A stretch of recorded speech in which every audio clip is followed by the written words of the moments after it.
Catherine Ham, Brian Wilson, Brian Neiman, today's newsmakers, and you. The Morning Majority, 630. WMAL. 7:37 on WMAL. Brian Neiman, Mary Catherine Ham, Brian Wilson, Steve King, Congressman from Iowa, coming up next hour. We'll also talk to Larry Kudlow from CNBC and get into this crazy new game kids are playing at pools across America. It's not Marco Polo. It's insane. We'll do that coming up. Jake Tapper, senior White House correspondent for ABC News, joins us. Good morning, Jake. Good morning. What's this game that kids are playing at pool? I want to know about that. They're holding their breath underwater. Yeah, I know. And newspapers around the country are warning parents to watch out for this. Yeah, apparently it's a new game that I never played it when I was a kid. I did. I used to see how far I could swim without breathing. Yeah. Sarcasm. Actually, I just did it the other day. My kid dared me to see how long I could stay underwater while holding my breath. I lasted like... You could have passed out, Brian. I know, I could have. But this anyway, game is probably it's as old as water. It is, yeah. Exactly, but apparently it's a problem now. So the debt talks are going on, and this seems like is as old as water. These talks they've been talking about. But the president now personally involved, holding meetings yesterday. Anything happen in these meetings? Not really. The president did say to his press secretary after the meeting with Harry Reid in the morning, the Democratic Senate leader, that they still, it's still possible that a deal could be made. People are still optimistic, but this is the worst it's looked, I think, in several months. Obviously, Republicans walking away from the table, saying that they cannot agree to any tax increases at this point is a real blow to any agreement. I think one of the questions right now is, Republicans are saying, look, we don't want to do it, but even if we did, it can't pass the House. The question is, how much of this is posturing, and how much of this is actual line in the sand? Right. One of the questions is, John Boehner, Speaker Boehner, I think was praised by many by appointing Eric Cantor to these talks. But when you get into the internal politics, there's no way Cantor is going to, on his own, agree to any tax increases. That's something that he would need sign off from Boehner and the House Republican caucus. So I think the question is how much of this is just posturing before the actual agreement, and how much is actually an impasse. Well, let me ask you this, though. We've had a couple of people on in the last couple of weeks. Jim DeMint was on earlier this week, where he essentially said, you know what, if this August 2nd deadline comes, the end of the world is not going to happen. Other people believe, we could be in some serious trouble if the debt ceiling isn't raised. I'm wondering, do you get a sense from the White House, are they concerned if the debt ceiling isn't raised by August 2nd that we will have a financial situation like we saw in September of 2008? I think that's exactly the precedent that they talk about. Is when TARP did not. You're referring to when the TARP vote went down, right? House Republicans, right, and we had a huge drop in the Dow. Yeah, and the stock market went down. Yeah, that's exactly what they're talking about. That's exactly the comparison.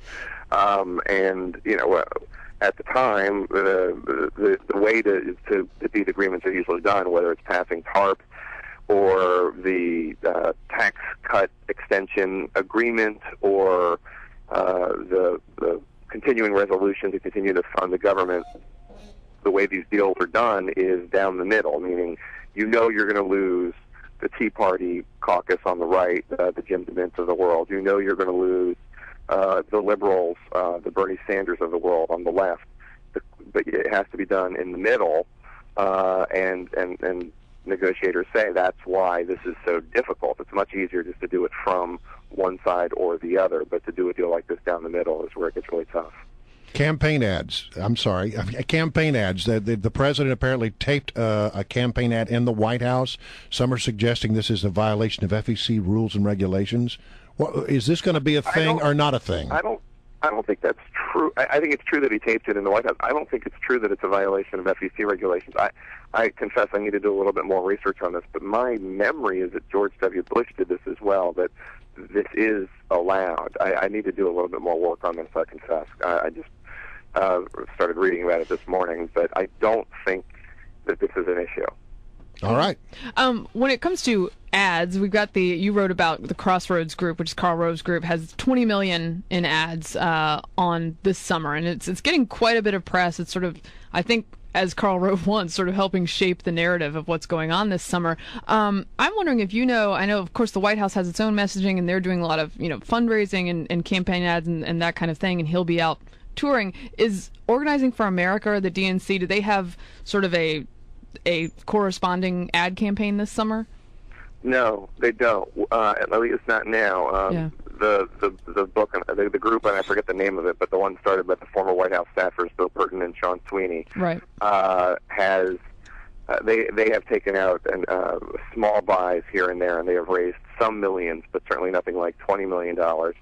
And as far as I know, as of now, there is not any corresponding ad buy. Right now, it's about a $5 million buy on national cable in 9 states, including big battleground states like Iowa and Florida, and it's a fairly devastating ad in terms of its message, just in terms of President Obama being ineffective and a bad economic steward. I would say that there's one section of the ad that is a little questionable. They say the stimulus failed, which is certainly an argument, right. And they attribute it to the Congressional Budget Office.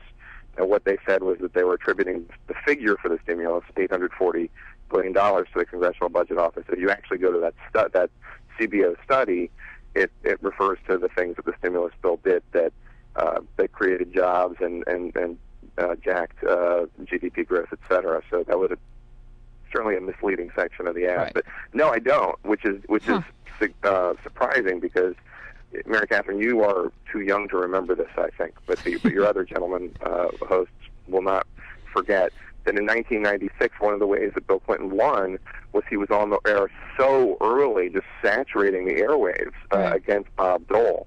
And that was very devastating. To get on the air early and just keep up the campaign can be very effective. He was also running against Bob Dole, which helped.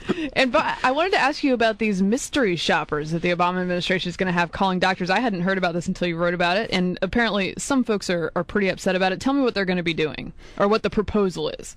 The proposal is, and this was in the Federal Registry, is obviously there is a problem in some parts of the country that their new patients are having difficulty getting primary care physicians. I don't think this is a problem in our area here, but it is a problem in certain parts of the country. And so the proposal is to use mystery shoppers, which is done, right. Has been done by the government before, is certainly done all the time by the private sector, to call up there. I think they want to get about 4,000 people to call up more than 400 doctors, one time call up and pretend to be a Medicare or a Medicaid patient, another time to call up to say that they have private insurance, and a third time to say that they're doing a survey and try to figure out what the deal is. The AMA is not happy about this, saying that we know the problem exists already, we need to solve it instead of doing this mystery shopper thing. I suspect we're going to hear a lot more about this in days to come. It seems to be an issue that I've heard members of Congress like Senator Mark Kirk of Illinois make an issue out of it. It's also a good way to cozy up to physicians who are, as I say, as the son of a physician, always willing to put their money where their mouth is when it comes to protecting their industry. All right, Jay, good to talk to you as always. Appreciate your time. Be careful holding your breath out there. Yeah. It's very dangerous. All right. Talk to you later. Jake Tapper, Senior White House Correspondent, ABC News.